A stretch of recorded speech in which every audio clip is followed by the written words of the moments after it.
When you're making a pitch, it's actually not about you. And that's the fundamental difference there. It's not about you because you sound like everybody else that's in the queue behind you to pitch me the same stuff you're pitching. It's actually about me.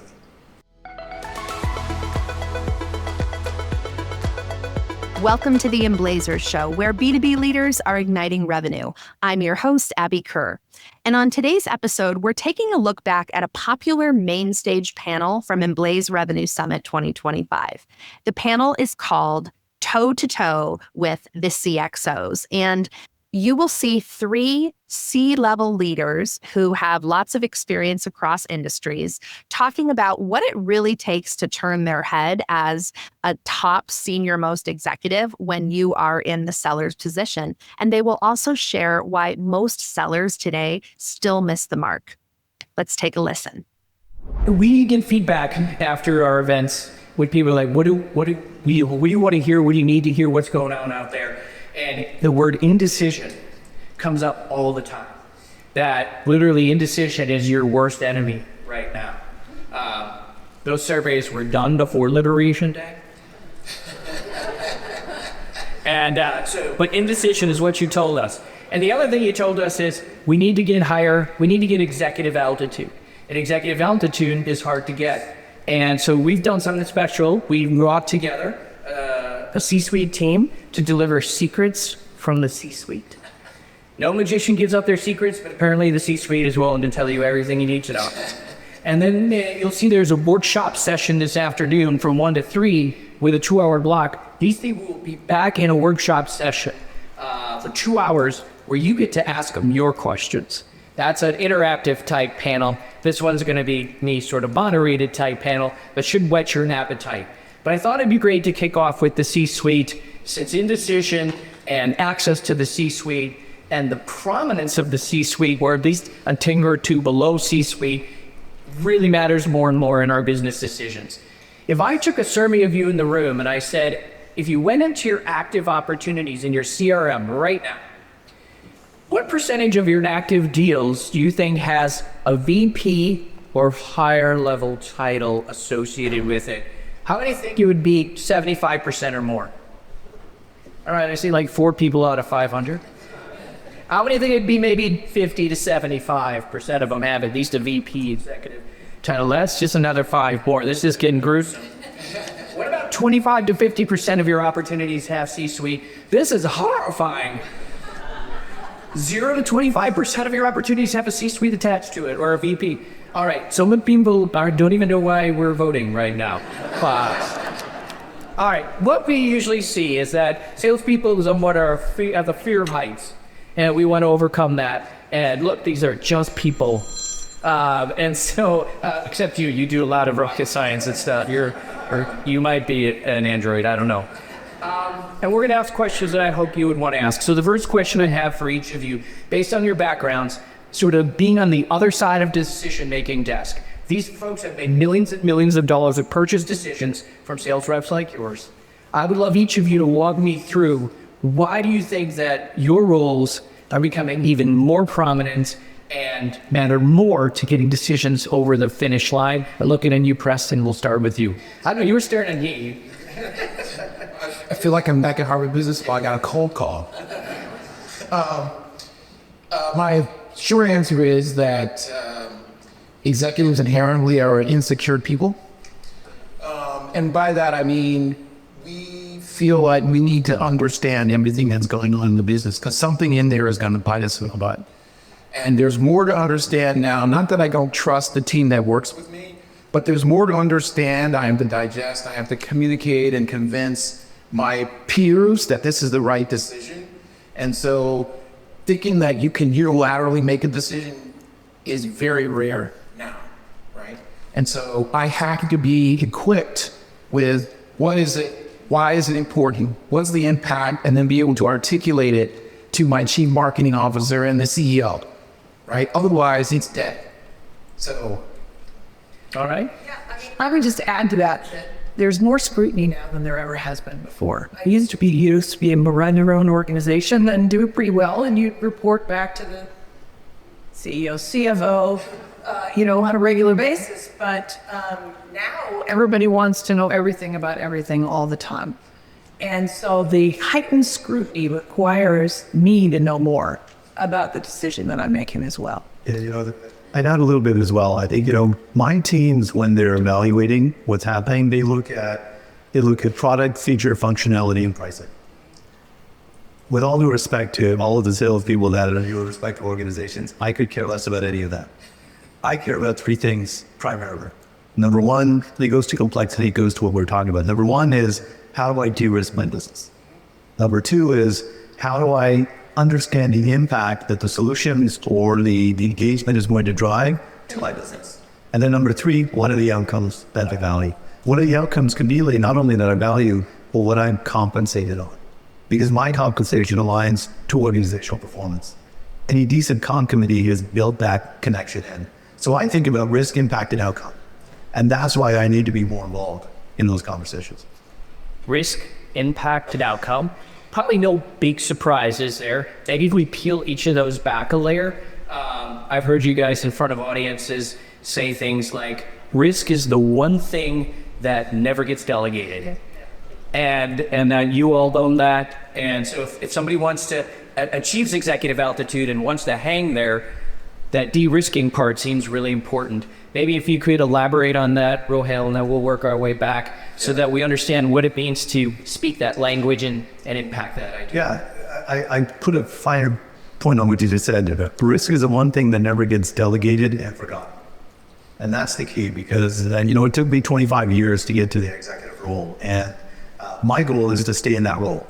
And risk is the one thing that could derail that, whether the progression, my credibility, my execution. That's really critical. And in today's environment, notwithstanding volatility that we're seeing, what time is it? What unit is it? That's kind of highlighting risk. And so I'm going to stay connected to that risk. And when you come at that top level and you engage with me, and then I direct you down to my chief of staff or my high potential or the people that I trust within the organization, that's a mechanism that I'm using purposely to stay connected to what's actually going on. When you come up from the bottom, you got to kiss a lot of babies and shake a lot of hands to get to me, if you ever get to me. And so the risk is the one thing that allows you to actually jump the queue in terms of getting my attention and getting me to engage. Jumping the queue sounds like a goal. Life goals. Jumping the queue to get to the executive suite around, and risk seems to be the key. What's your thoughts on that, Sheila? Yeah, I would just add the definition of risk continues to change. There's very immediate risk. What's going to happen if I sign this deal and it doesn't work? Well, what's the risk longer term, not just to the organization, but to me, my reputation? How many at-bats do I get at making a decision like this? And risk can oftentimes be confused with fear. And I always tell people, fear never makes it all the way through to the PO. Because I will just dismiss it as it goes along and proves to be unproven. But real, relevant, measurable risk gets me to pay attention. It's something I have to do something about. It's something I have to understand and measure. But it also has to be real. It has to be something that isn't actually possibly happening. And if I make this deal, if I close this deal. Do you have an example of that, Preston? How would you handle the risk dialogue, or what would you recommend to folks out here they align themselves to? Well, I don't know if I have a good example there. What I was thinking as Sheila was talking about the definition of risk is the expansion for me is that it's not just about making the decision and the risks that are associated with the decision. It's also what could have been done that I should have been looking out for that I didn't do. I can also get fired for not doing the right things, right? There's an expectation that me at the top of the house, I have clear understanding of exactly what's going on with the business, where is it headed, what risk to look out for, and that evolves over time, right? And the possibilities of making the wrong thing, those are known, but for you and your sellers, you have a better understanding sometimes of what your solutions could possibly enable my business to do much better than I do. And I might get fired for not choosing that option, right? And so for me, it's like the definition is expanded, and now I've got to be, the be all end all risk understander, right, in the business. But to Rohail's point, when you find something that's a real risk in my business, either for taking an action or not taking an action, it does allow you to jump the queue. We're entering earnings season. So that's an example that I actually had last year was in end of Q2. So very large, one of the largest SaaS providers on the planet. I was actually having a conversation with their CRO for North America, and they just came off a blowout earnings call. So their stock was up by the $24-25. It was a great day. Everybody's, they're kind of, living in the afterglow of the earnings call, which was a great environment for them to be in. I said, congratulations on the earnings. That was phenomenal results. I said, but at the tail end, your CFO just raised your guidance. So his smile quickly evaporated. Because what the realization was, the risk, is now I got 2 more quarters. He gave guidance at the upper end of the range. That means my team's got to get a higher number. That means we got to close more business within a 6-month period. So that risk was front and center. And so risk doesn't always have to be something that's punitive. The reality is there's always negative risk. But there's the risk of not, as Preston was saying, the risk of not being able to kind of flex or pivot to what actually needs to happen. I would just add to one thing to think about, and I always tell sellers this, is how we see around the corner. How we see what I'm not paying enough attention to. What is the thing that I didn't see coming or didn't pay enough attention to soon enough that is going to be a problem for me? If you can think about that and have that kind of conversation with me, you become interesting. And if you're interesting, I will be interested in what you have to say. Well, that kind of takes the next question that I had. Maybe there's somehow we could elaborate on it. We talked about jumping the queue, becoming interesting. It's one thing to know what to say when we're there. The hard part is, how do you get there?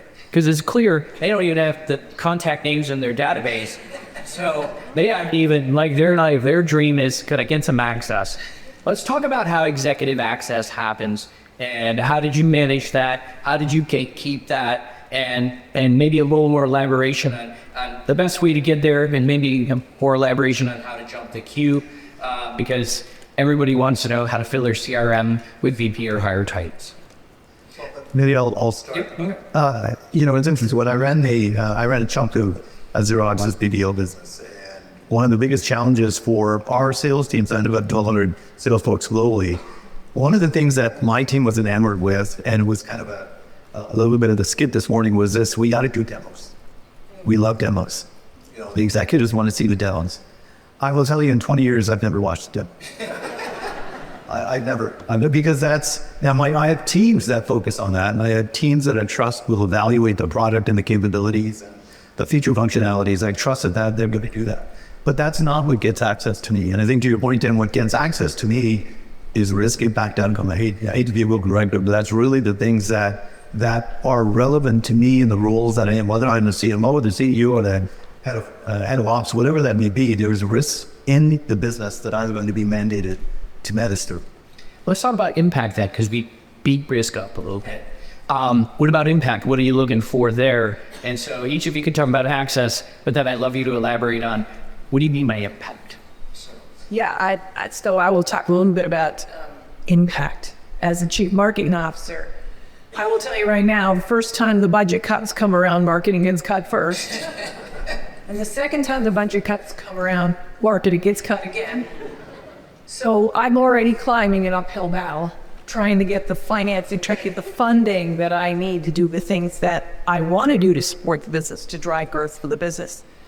And I will tell you, it is a very, very long walk down that hallway to ask the CFO for more money. I will do it if I have the right business case, if I have the right information, if I've kind of mapped it out, if you've helped me map it out, help me understand where I need to go next, and again, what happens if I don't, but also what happens when I do. If you can help me create that really strong business case, I will make that long walk down the hallway. And I usually end up getting the money. And that's what you want me to have. You want me to have the funding so then I can give it to you. Frankly, that's how it works. So a really good, strong business case that helps me tell the story inside my organization. Preston said it before, you have to influence everybody around you. Really good, strong business case will help you do that. And if they walk through the doors with a business case behind the big idea, they get access to you? Yes. All right. Personality of getting access to you and maybe like what you want to see. So, you're dealing with individuals, right? So my three, I was listening to Rohail. My three are capabilities, outcomes, and impacts, right? I'm listening for what capabilities doesn't my organization have that they need to have to be successful? What are the outcomes that are tied to that? And outcomes are things like I can lower my cost to serve, I can reduce risk, I can do this. And impacts is, well, how much does that show up on the bottom line? Those are the three things I'm listening for. And in terms of getting access, you have to have a credible idea, a credible thought of something that we could be doing that we aren't doing now, right? I'm listening for what in the hell did me this, right? And when you have that, someone on my team is going to say, hey, Preston, you need to go hear this. I've been to one demo. One. I'm going to tell you what the demo was. I'm running a call center. I need a way to have my financial advisor to be more effective. And one of my team members walked in and said, you will not believe this. The VRU can match the dialects between the customers and the FAs and get more productivity. And I was like, what? And so I went to the demo, and it turns out that if you get somebody that's talking like they came from the South to also talk to a person from the South, they'll win more business. Guess what? We bought. Right? Wow. When was that? Before AI was cool. Well, AI was just, before AI was created, right? But I'll call it AI version 0. Right. Interesting. So I like it. Capabilities, outcomes, and impact. Nice little food chain for your messaging to reach the C-suite. So we're getting to the C-suite. Tell me, can they go? How do they get to you most often? Is this usually through somebody you trust? Or will you take anything direct? And what's the best way to navigate and get access? I'll come back this direction this time, Preston. Yeah, always the best way is to have someone on my team bring you in. That's by far the best way. Outside of that, if there's someone that I trust that recommends that I hear what you have to say or that I take that meeting, that's the only way. It's rare that someone does essentially a cold call and gets into my office, right? It has happened, and mostly it happened around particular hot buttons. So what I'm thinking around there is, all the craziness that was happening around for the fiduciary rule back in 2017, something like that. People were sending stuff to me as same message. And someone says, hey, wait a minute, this is a way that you need to address the fiduciary rule. Okay, that's new information, I'll take that, right? But it's rare, but you have to have a really, really good insight that I'm listening for to get into the office.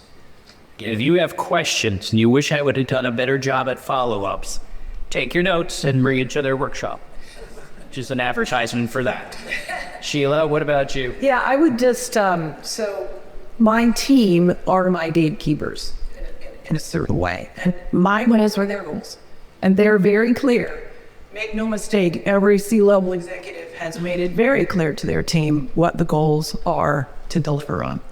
And so anything that you have that either A, makes them look good to me is very helpful. Because then they've done the work, they've done the research, they've built a case for it. Or if, I can't speak for you guys, but I'm inherently curious. So I'm always constantly looking for what else. If you can get something that kind of piques my curiosity, and it ties directly to one of those goals that my team are very familiar with and know exactly what I have to execute against, you'll probably get some time with me. Now, time being our only really commodity amongst all of us. You won't get a lot of time. So please stop asking me for an hour on my calendar. It's not going to happen. Right? You might get 30 minutes. Never ask for less than 15 because then you're not important enough, right? So if you get 30 minutes on my calendar, why? Why did you get 30 minutes on my calendar? It's advancing one of the goals that I'm desperate to get moving on. Oftentimes you'll hear me talk about the things that I'm really doing well, but now I should go back and look at the things that I don't talk about. That means they're not moving so fast. And so how can you help me move them more fast? What if your next big revenue move didn't come from a blog post or a cold LinkedIn scroll, but from a real conversation with leaders who've been there? As the world of sales is constantly evolving and constantly changing, I think it's even more critical to get together with people to understand how are they helping to solve some of the problems that our buyers have today. Meet Emblaze, a community of sharp B2B minds, CROs, CSOs, rising stars, sharing what's actually working in sales, enablement, and customer growth. We always find a lot of value in the partnerships that we're able to form with some of the other great organizations that are part of the team here. And personally, I love the opportunity to connect with my peer group outside of other organizations and learn from them and try to figure out if there's things that they're doing that we can pull into our organization and benefit from. Join a monthly forum, dig into science-backed strategy, and get insight you won't find in your feed. Start your Emblaze journey today at emblazegrowth.com. So I would love to learn more about AI just because I'd love to learn more about AI, but in my role, it's like I only care about AI because it helps me do something that's important to me. If you can't tie to that, you walk in my office telling me all the bang things AI can do, so what? Yeah, and I just kind of double clicked on lots of what was just said here. The reality is you have to be insightful, you have to be provocative because you're fighting with 400 plus emails, a stacked calendar. Time is the most precious resource we all have to give to each other. And I protect it more than anything else. And so the reality is what gets my interest is something, a risk problem or opportunity that I had. That's number one, tied to performance, tied to the outcomes in the roles. So I think the challenge, and I've done this with my teams over the years, you have to channel the real buyer who's actually, I'd say, who benefits from the totality of the capabilities and services you can offer. That's not, if you're a technology company, that's not IT. And that's the problem because you're stuck in IT. Well, the last time I checked, there's never been a CIO or a CTO or a CISO on an earnings call. There's never been any of those three roles as an officer of any corporation I've ever been a client of or a provider to. So they're kind of, they manage budgets, but not the ones who actually own the real decision. It's the business owners.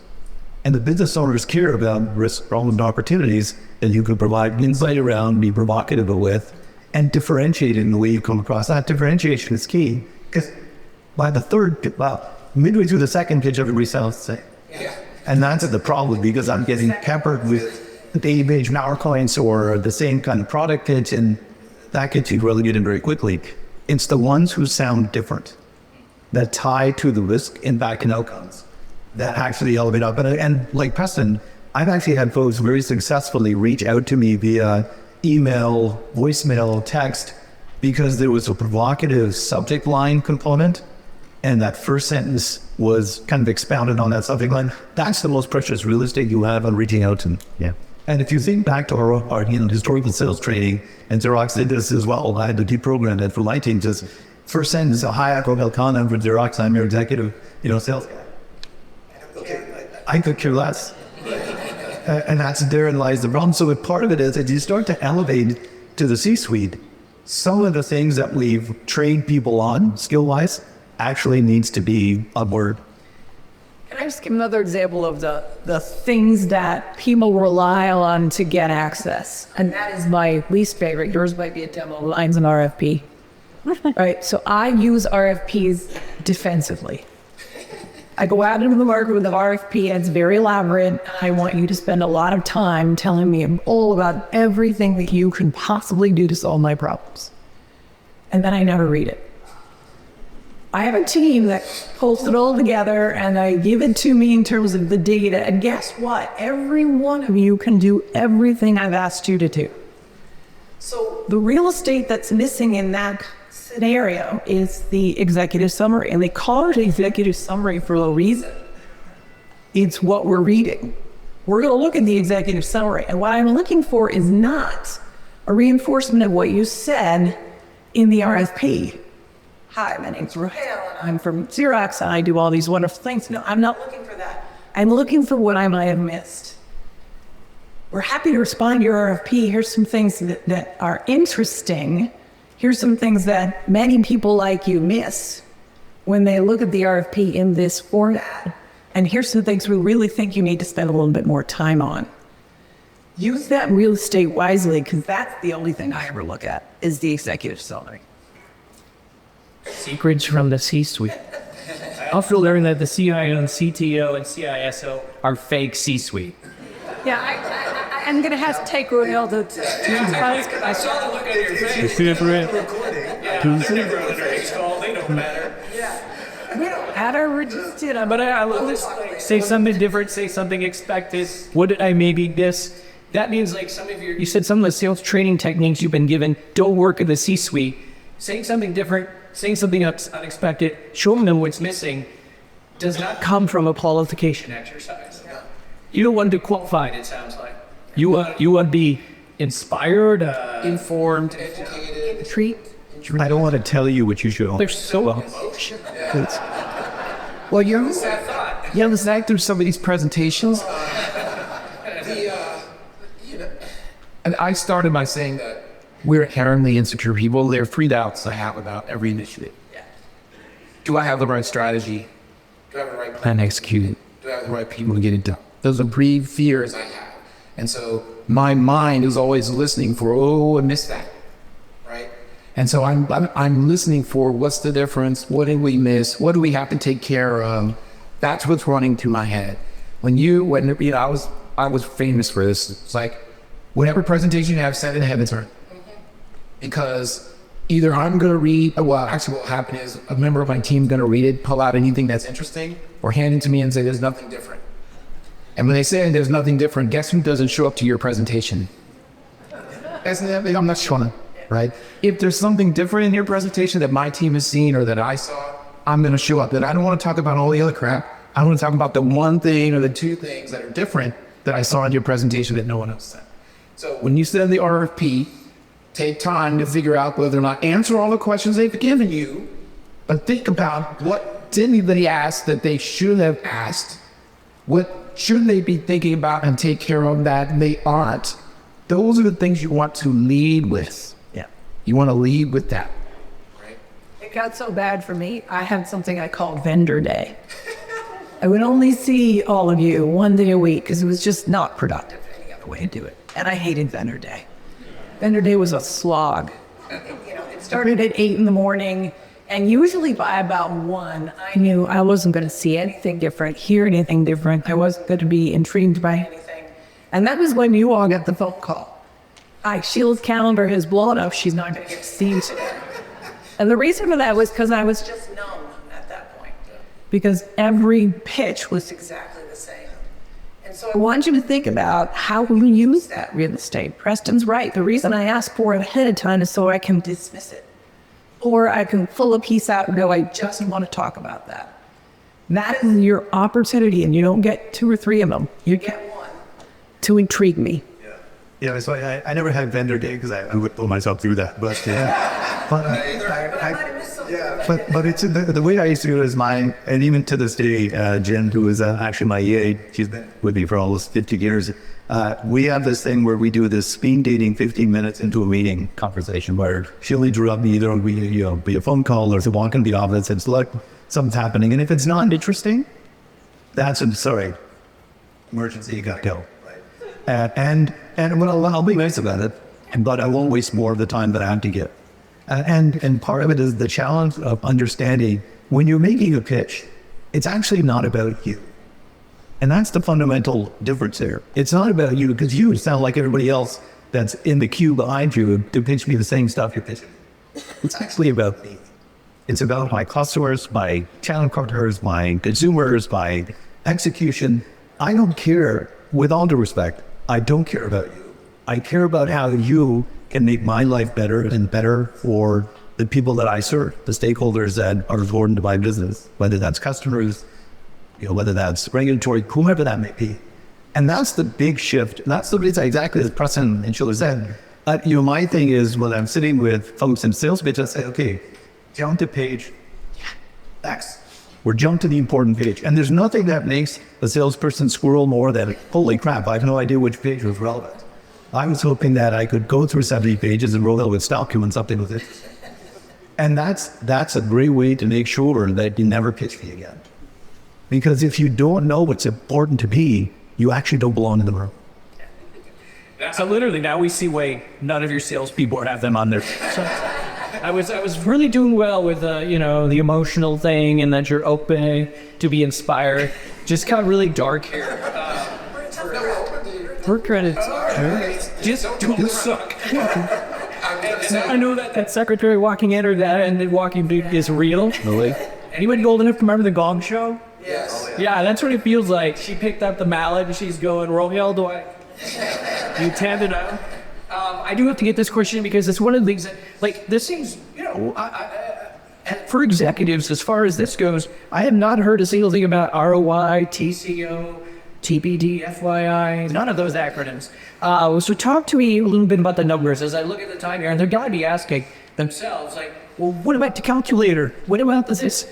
When does that show up? How do you take the emotional, unconsidered, different, inspiring, intriguing, and then how important are the numbers and when are the numbers meaningful? So I tell sellers all the time, listen, the numbers come later. You need to treat them as the gravy. I need to understand why I care. The numbers tell me why it makes sense, right? And if you can articulate to me why I care, I don't care about the numbers, right? I've had people walk in my office, like, plop a proposal on my desk, say, I saved you $10 million. And they look at me like I'm an idiot because I won't pick up a $10 million save. And I'm looking at them like they're idiots because they're solving a problem I don't have. It doesn't matter how much it saves me if it's not solving my problem, right? I have limited time. I have limited things to do to get to where I'm going to get to. Me taking a distraction to save $10 million means I'm not working on the stuff that's really important to me. And so you have to really own why this should matter to me. If you don't do that, you're going to get thrown out of the office. And what I would say about making swirl, they come in as like a Christmas tree of ornaments of all the great things your products can do, this, that, and the other thing. And I'm like, great. Tell me the one or two things that I can do to get 80% of the benefit. You're done. You haven't thought through it, right? How can what you propose is going to help me, and specifically what that is? I don't want a laundry list because, quite frankly, I don't care how it's going to get done. I care what's going to show up. I don't care yet. You're right. There is time. The numbers on a CIO. No. These are numbers. I'm feeling very desperate. There are numbers that are important to make the case. Yes. Right? There are numbers that are critical to make the case. But please, and it's my fault. I set a trap for you. I essentially say, I ask the question, what are you guys doing in this space? I don't really care what you're doing in this space. I care what you're learning about others who are doing what in that space. And I care about why I should care about it. So the numbers are important to bolster any claim that you're going to make. Any claim you're going to make about $10 million can make me look at the number. But I'm going to look at the number and go, but that's not where I'm focusing, because that where I need to focus needs to get me $60 million. He promised higher earnings. He get diamonds, and now $10 million isn't enough anymore, right? So you've got to be able to be situationally fluent enough for me in my room to be able to talk to me a little bit about what the impact will be. There's your impact. Yeah. But don't start with, I could promise you a 25% ROI. ROI is a trap. Yes. Well, I love what you just said, because I think the reality is numbers matter when they have context. Yes. And scale. Right, so in Bank of America, when the last year I was at Bank of America, we were doing close to $650 billion in mortgages a year. So if I had someone come to me and say, Rono, we can help you guys do $2 billion in origination, that's like a rounding error, and it's not interesting. Now, if I was a community bank, that would be my entire portfolio, which is great. And I think to Sheila's point, that's where when you think about the numbers, a lot of times it's one of the things I see, even in my own sales teams over the years, is the number was really important to them, because they've engaged skill to what they, oh, this is the largest deal I've ever done. Well, that's great. You may not even be a rounding error on what's important to the actual customer or client. And I think that's where numbers actually matter, but they don't matter because it's important to you. They matter because, as Preston and Sheila said, it drives impact to the measures of performance that I'm accountable to deliver against. And that's where relevance is interesting, because it's at the scale that matters. And just because it's the largest deal you've ever done doesn't mean it even is it's beyond a rounding error to what's important to me. Let me just add one more example. So I had the great good fortune, 20 years at GE, I had the great good fortune of pitching to Jack Welch. Those of you who don't know who he is, he was the CEO of the century in the 2000s or whatever. Very, very demonstrative, very powerful guy. And I had a great good fortune to pitch to him. Smartest man I ever met in my life. And, yeah, you're close. He gave me 5 pages, not 25, not 35, not Sacabee. Gave me 5 pages to tell my story. And I practiced that for weeks. Anybody who would listen, I practiced that because I was about to pitch it to Jack Welch. This was huge. This was my career, essentially. And came time to meet with him, and he and all his minions were on one side of the table. I'm on the other side of the table. My boss is here, another team. So I had to go first. Thanks a lot, right? So he takes this pitch. Now think of this, because this is the way our brains are working. He takes this pitch and he goes, all right, got it. What's this number here? And I told him, got it. Okay, I'm good. What do you want me to know?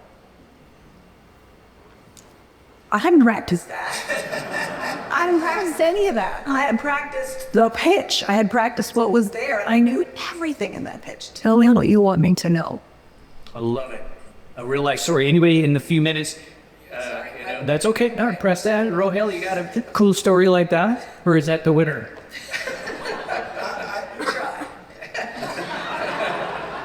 I never got to pitch Jack Welch. No, the point was the numbers do matter. The numbers matter, but the story matters more. Yeah. It's their story. Yes. Like Rohail was saying. So I think what the three of us are trying to really get you to understand is you have to understand my story and what's important to me. And your pitch, your talk track has to be about what's important to me. And you might as well figure out, if you get 1 sentence, maybe 2, what do you want me to know? What are you going to say? Yeah. Right? I'll actually share a story. And it was, again,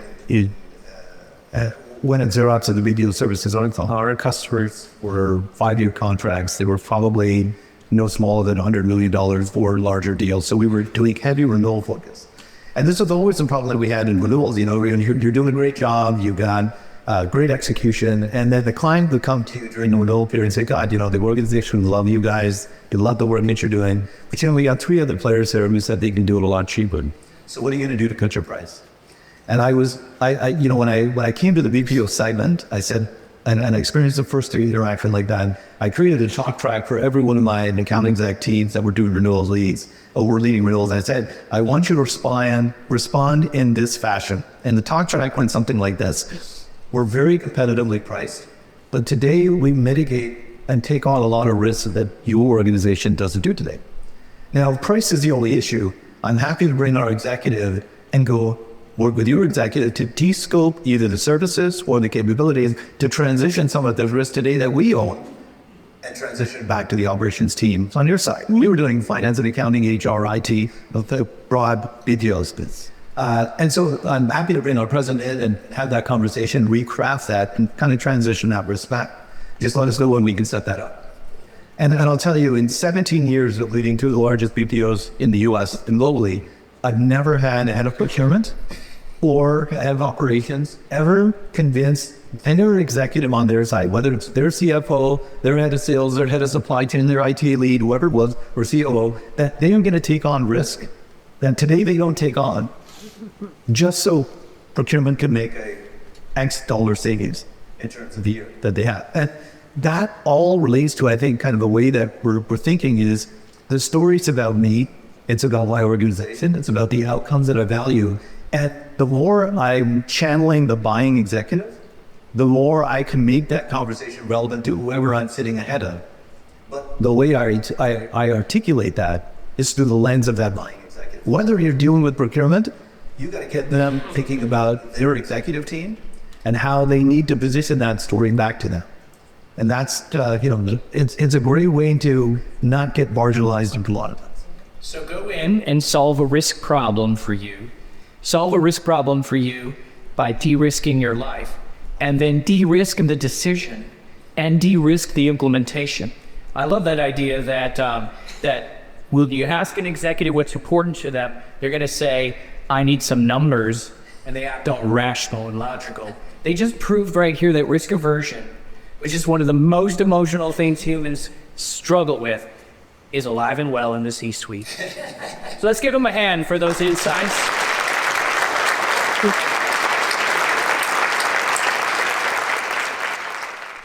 Thanks so much for watching or listening. Please like, subscribe, and share the Emblazers podcast with your community. We are so thankful for your listenership.